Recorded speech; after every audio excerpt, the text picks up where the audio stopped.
like to know what you're going to do when you retire from boxing. When he retires? When I retire from boxing, I really don't know. I want to say something right here.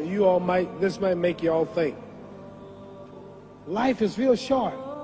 So you add up all your traveling, add up all your sleeping, add up all your school, add up all your entertainment, you've probably been half your life doing nothing. So what am I'm 35 years old. 30 more years, I'll be 65. We don't have no more influence. We can't do nothing much at 65. Your wife will tell you that. So what I'm saying, when you're 65, ain't too much more to do. So did you know I'll be 65 in 30 more years? In those 30 years, I have to sleep 9 years. I don't have 30 years of daylight. I have to travel back to America, take 6-7 miles. All my traveling, probably 4 years of traveling in the next 30 years, about 9 years of sleeping, television, movies, entertainment, about 3 years of entertainment. Out of 30 years, I might have about 16 years to be productive. So it's how we can all break individual lives down. What am I going to do in the next 16 years? What's the best thing I can do?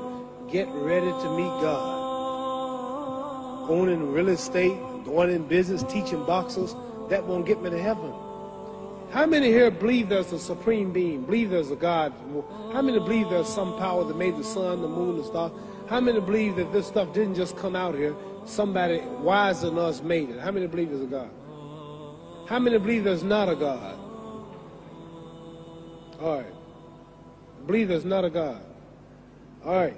If I told you who don't believe in God, if I told you that this glass sprang into existence, this glass made itself, no man made this glass, would you believe it? Would you believe I just told you this thing made itself? No. When I tell you, you wouldn't believe it, right? No, somebody's doubting it, yeah, so I'm giving you the answer. She wouldn't believe it. If I told her this television station popped into existence, it just, no man made it, you said Muhammad Ali's crazy.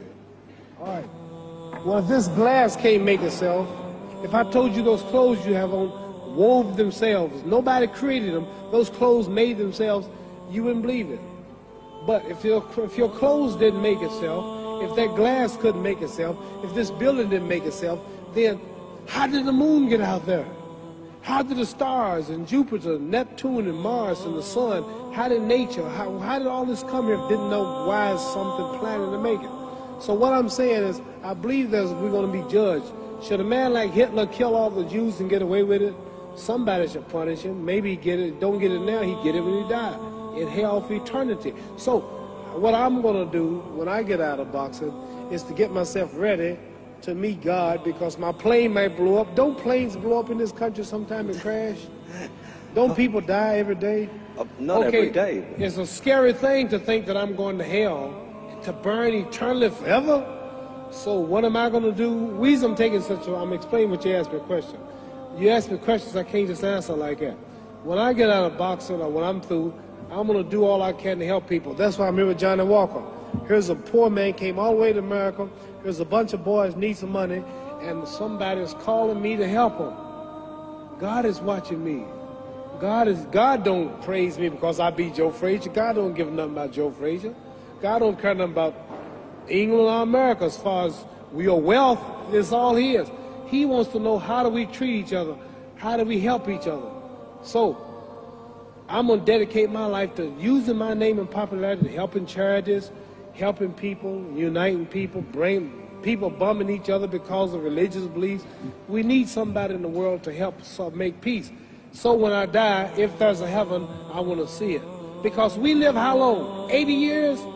The odds are everybody in this room, some of you are going to be dead 20 years from now, some of you are going to be dead 50 years from now, some are going to be dead 30, and some are going to be dead 60, 70 years from now. We all going to die soon. And if you live to be, say, 125 years old, which we don't do, right? Let's say we live to be 250, and you can have sex for 145 of those years. You're going to come to the end after that. So we don't have but about 80 years on earth.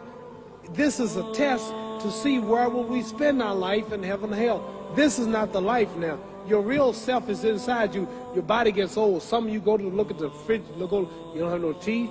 Your hair is leaving you. Your bodies get tired, but your soul and your spirit never die. That's going to live forever. So your body is just housing your soul and spirit. So God is testing us on how we treat each other, how we live, to see where our real home be in heaven. So this physical stuff don't last for so long. So my car, this building is going to be here when the man who built it dead. There have been many kings and queens of England. They're all dead. After this one is gone, another one will come. So we don't stay here. We're just trustees. We don't own nothing. Even your children are not yours. If you think I'm lying, your wife is not yours. You don't own your children. You don't own your family. So what am I saying? The most important thing about life is what's going to happen when you die. Are you going to go to heaven or hell? And that's eternity. How long is eternity? Let's imagine. Take the Sahara Desert. There's a lot of sand on the Sahara Desert, right? Then imagine that one grain of sand represents 1,000 years, and when you're in hell burning, when you die and go to hell, you're going to burn forever and ever, no end. How long is that? Give you an idea how long eternity is. Take the Sahara Desert, and I told you to wait 1,000 years. And every 1,000 years, I want you to pick up a grain of sand until the desert is empty. Okay, wait 1,000 years, pick up the first grain. Wait another 1,000 years before you get the next grain. Keep that up until there's no more sand in the desert. Whew. You know how long America's not but 200 years old. We got 800 more years to go before 1,000. So it just scares me to think that I'm going to die one day and go to hell. I'm on an airplane that might blow up. I'm always traveling. And to go to hell and God is going to judge my soul. The police, I might kill people. I might rob people. The authorities might not catch me. The FBI, Scotland Yard might not catch me. But when I die, somebody's watching me and keeping count. And I can't get away. And I'm going to burn forever and ever and ever. I'll go to heaven. So what am I going to do when I'm through fighting? I only have 16 years to be productive. Get myself ready to meet God and go to the best place. Don't that make sense? Thank you.